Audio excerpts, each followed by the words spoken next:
Hey everybody, it's me, Shay T. Mannon, and welcome to a new episode of Queer Talk. If you haven't already, please like, comment, and subscribe to the channel. We have a ton of stuff coming, new interviews, new topics, etc. But let's get to it. So, this past Christmas Eve, I was in the city visiting friends, family, the whole shebang and everything, and just to get away from Albany because the energy here is anyways, while I was there, I got to interview my friend, Sexpert, former studio-based porn actor, blogger, the list goes on. That man has a ton of different names, but my friend LeNair Xavier, and finally I'm releasing the interview, so here it goes. So, for you have been in the adult industry for, since like 2005, right? Yes. Yes, and so I wanted to bring you back on because I wanted to have a deeper conversation. Like I said, we've talked about this off camera and such, but I wanted to have a deeper conversation for the audience to know about the behind the scenes stuff that goes on, especially for performers of color. You come from a different generation than a lot of these new people and everything. So I just want to dive into it. So for you, I want to talk about, the hows and the whys of what made you interested in getting into adult, entertainment from the beginning. Well, part of interest for me was a number of things. Part of it was because I definitely I always had an interest in sexuality regardless. When you're coming up from a religious background like I was, and once I finally came out, I kind of was considering it as a means to, get out there and put it like on full display because it was finally out. But before I started doing porn, I actually was doing a go-go boy occasionally. So it kind of segued into that. But also at the same time, I was trying to be a mainstream performer. So I was trying to juggle both at the same time, and then it led to my situation became which one was someone going to, like a fisherman, and which one was going to bite. Mm-hmm. Yeah, so it seemed at first like the adult entertainment industry was seeming to bite, then that suddenly changed. But another thing but to go back as far as what kind of motivated me is in my pursuit of mainstream entertainment, I've had issues from my upbringing that kind of, looking back on it, I realized I was a little unsure of myself in the industry and of my talents. Unfortunately, because I come from a background where my mother's father didn't put much faith in her, and then she kind of transferred that to me to some extent. And so every time I got on to went to an audition or something, I would hear one of the things that she said, negative things in my head. But when I started doing adult entertainment, I didn't hear those voices anymore. Because it was totally on my own. So, and that's why one of the things I've often said is that I put in my writing. Sometimes I say to the audience, I say that you parents, make sure you are instilling, reassuring your children of their talents, because the adult entertainment industry will pick up where you fuck up. Any industry can do that, but other industries do it more so mentally, and it may result in something physical later on. But the adult entertainment industry can definitely do that damage both ways, mentally and physically. So, what was the process of when you decided you were going to get into the industry? What was the process like? Because you're talking about 2005.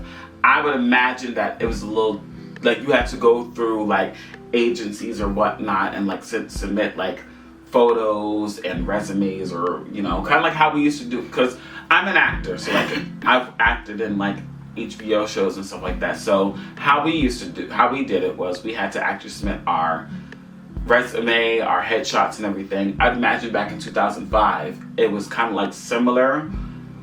Well, the way it went for me was, there was an ad in the back of one of the gay nightlife magazines, asking for people, and it turned out being this website back then called showguys.com. The way it was kind of like the webcam shows that you see now, but the difference is that there was actually someone else being the host and moderator of the whole thing. And that's how I submitted my photos to that person. Send an email with some photos taken from the old flip phones that we had back in 2005. And anyone who recalls how those phones looked back then, those photos looked, it had that blue hue on your phone. So yeah, I sent my nude shots with that blue hue on my body.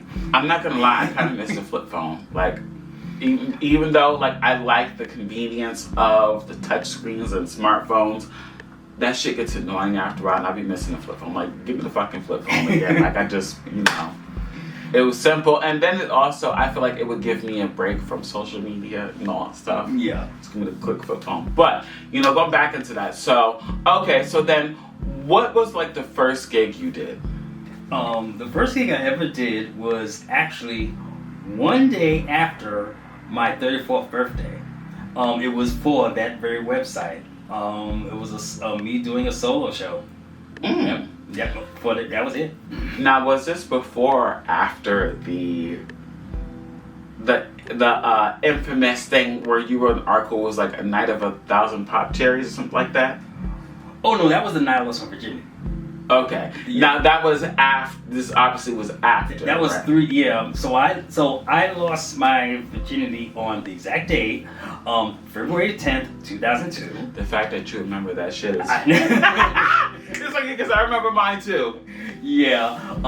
And the date. So the date. My first porn gig. The date was April 1st, 2005. Mm-hmm. Damn. Mm-hmm. Okay. So like. Talk about the industry like back then versus, and we'll lead up to, what's going on currently, but talk about the industry back then, like how was it like navigating that, and also what was the name that you went by, because you did not go by LeNair. Oh no. Yeah, exactly. But the name I go by now is, as I said in my introduction, LeNair Xavier, but the last name is spelled the same but pronounced as most people know it. My first name I went back then was LeNair Xavier. So the last name is spelled the same, it was just a different pronunciation. I went to honor part of my Latino heritage. I chose the Spanish pronunciation of that last name. Mm-hmm. And what was the industry like back then, and like who were some of the people that you had worked with?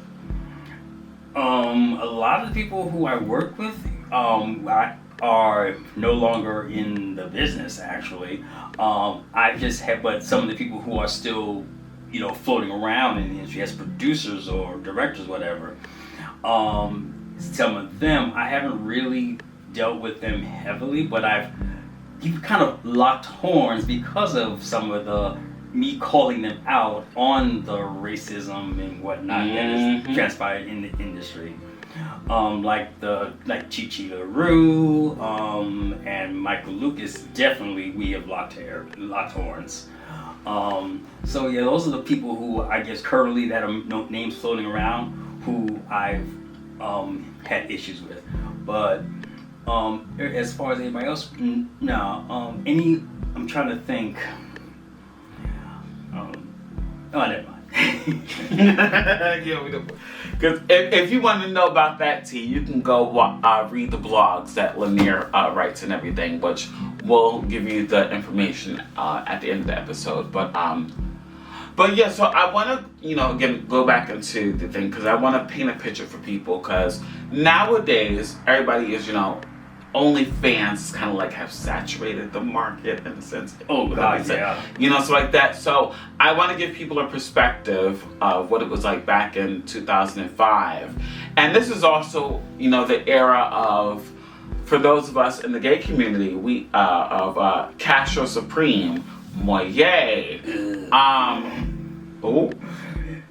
No, because the reason I can't stand Castro Supreme is because Castro Supreme was supposed to be a gay porn actor. We gonna talk about that. We gonna talk about that. But you have Castro Supreme, Moye. You have, oh my God, what the hell? Dream. You have,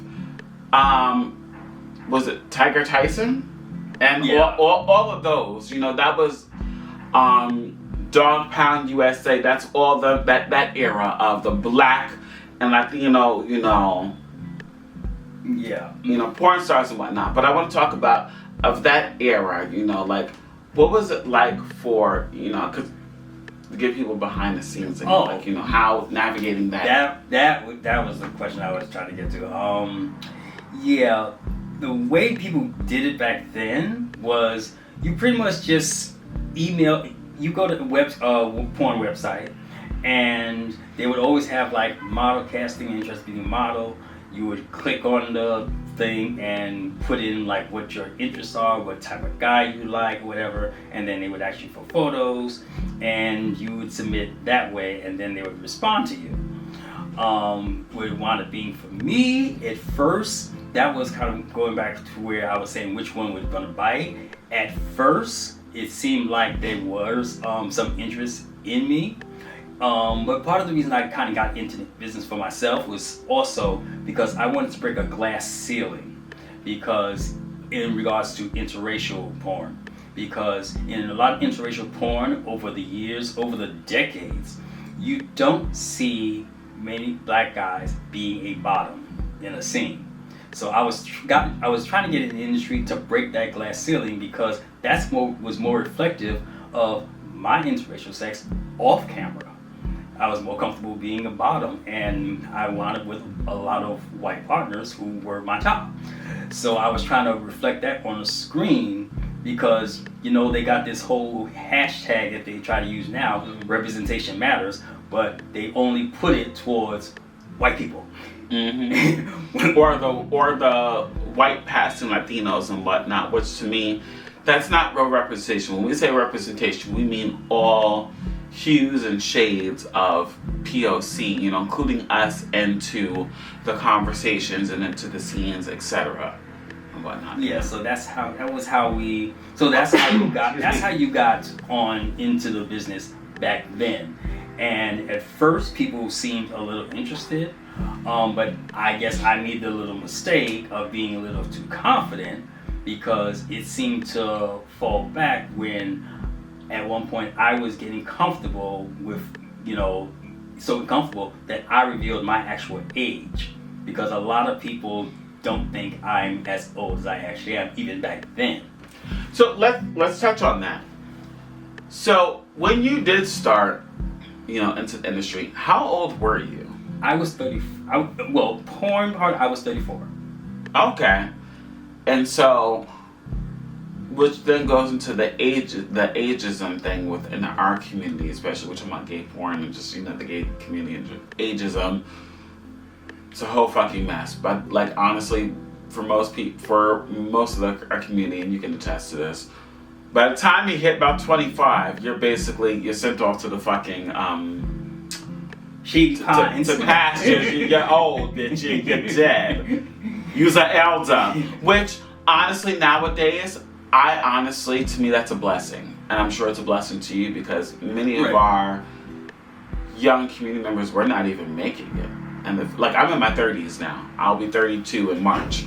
And so the fact that I'm still here and my health is in good standing, and I'm alive and everything, to me, I count that as a blessing, because I have seen many of my peers die young, and I'm grateful and such. And I know you have seen many people and such, which we'll get into the topic of your personal life and the other part of that. But I want to kind of, So,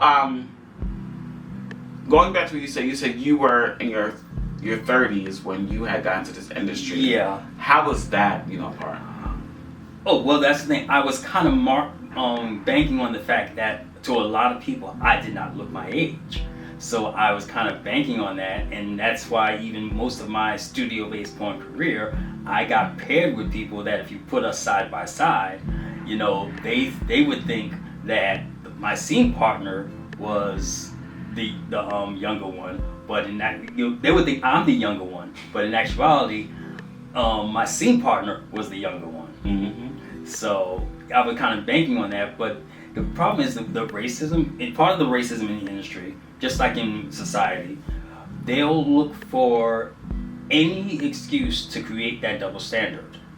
And so if I was a white guy who revealed that they were 34 years old but looked young, they would have tried to make a killing off of that. But a black guy admitting that they're 30 something but looking younger is like, oh, let's do the ageism. Even though they don't say it, of course. It's one of those microaggressions. They don't say it, but they're going to execute it, because that's when the interest in me seemed to suddenly stop. Mm-hmm. Once I revealed my age. That's so fucking stupid. And I only did like one, and I only filmed like maybe maybe 2 movies by the time I actually publicly admitted my age. Wow. People, I swear. Now, this is a topic, a question I want to throw in, because, you know, like I said, you and I have had conversations about stuff like this off camera. But did you get to actually choose your partners or your scene partners back then? For overwhelmingly no. For the vast majority of my scene partners, they were kind of thrown at me like, this is the person we kind of paired you with, or whatever. Sometimes I got notice ahead of time, but the overwhelming majority, unfortunately, of my scene partners, I know other performers who actually do get a heads up beforehand of who they're getting paired with. Wait, so how does that make sense? Because how is it that you didn't get a chance to choose but your partner, but some of others could? I don't. Sometimes, well, for like when the ethnic studios, like you were talking about, like Pitbull, the way I wound up working with them is a photographer knew me, and he gave my name in to them. So they needed somebody because their bottom canceled last minute. So they called me, and I just took a gamble and said, okay, I'll do it. And it was just by chance that first movie I did, which was called Dylan the One, I was like, okay, he's kind of cute, so yeah, I can do this. It was the next one that I was like, oh, I ain't never doing this shit again. Wait, which was this the one that I seen that we talked about? Was this the one? Wait, hold on. I said his name was Double R. It was that gave paper. No, not the one who threw my hand down. Not that one. Okay, because we're gonna talk about that. But I want to talk about. So since we're talking about scene partners, so I want you to, and you don't have to name names either. Who are some of your best scene partners, and who are some of your worst? Oh, and you can explain why. Oh, I definitely will. I will say my favorite of all was definitely Fabian Gotti. Oh, we talked about this in Queer Talk. Yes. For some reason, there was just something about the sex between me and him that, I think for me, maybe even for him, that it just seemed to. It was like the best sex ever. That I was kind of getting lost in it. Because the director said, as a matter of fact, I remember we were in a position where I'm laying on my stomach and he's doing me from behind, and the director said cut, and he was still letting me going. And I was like, oh, I'm like, in my mind I'm going, I would get up right now, but I'm a little pinned down. Nothing's wrong with that for me, but okay. But I would say he was the best sex on camera but another one that I would say was definitely the best was, when you were asking about picking your scene partners, it was one of my last movies. The title of the movie was All Out Assault. It was from an unknown studio that just was able to release one movie in their time. The reason why I would say he was the best is because the way that scene came together was like exactly what I was expecting when I entered the industry, because I met the producer and director at what used to be called the Gay Writer Expo. We met, we exchanged info, and then I happened to write on my blog about what happened that day, and I posted about the one photo that I took of someone that day was someone that I'm working for this other company, and how I was interested in him. And so when that producer and director saw that article, he was like, "Oh, funny you should mention him, because I want him talking to him too." And it wound up being that me and him got together. Me and that guy got together that way, and it was one of the moments when me and that guy met at the Gay Writer Expo. I was like, "Why is he so fumbly?" See, sometimes when people like me, I'm totally oblivious. Now, is this the one that I seen on your OF page where it was, I guess you were playing kind of like a thug or something? Yeah, I was gonna. Yes, him. He was cute. Yeah, he was cute. Yeah. Yes, nice big juicy butt. I wasn't looking at, I saw the face and I saw the body and I saw all. Yes, listen. But yeah, but yeah, that's how me and him got together when he was working with he was working the booth of this other studio, Craig's the Bachelor. That was the name they went by, and of the studio anyway. And when we saw each other, he was, I was choosing videos or whatever, and he was like trying to get, I was like, "Can I take your picture?"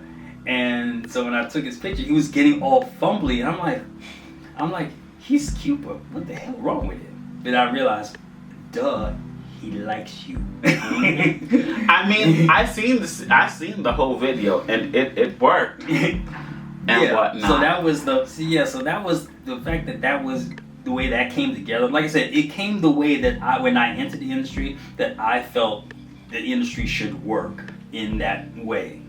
Now, with that said, the worst scene partners I ever had were mostly my two definite gay for pay. One gay for pay for sure. Scene partner that I mentioned for Double R. It was more like necessarily what happened to the scene. It was what happened en route to do the scene, where we're in this SUV and he's arguing with whatever chick he's fooling around with, and he has it on speakerphone for our entertainment. So I'm like, this ghetto trash ass. I'm like, great. This is I gotta fuck around with this guy. Great. And the only reason I was so close to being like, telling them, stop the car, get me the fuck out of here. I probably should have did that, but I went through it anyway, because back then, we only got paid from ethnic studios. You only got paid like $300 at the most from an ethnic porn studio. Now this is 2005? Yep.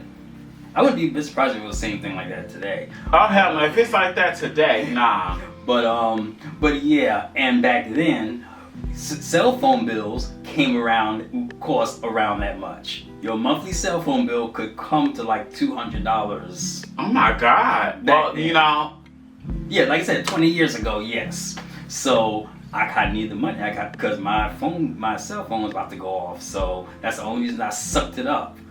But yeah, that was the one definite regret I had of doing him. Looking back, the only reason I'm not in more therapy, in any kind of therapy now, is because looking back on it, we did do a condom. So it was not flesh to flesh, thank Jesus.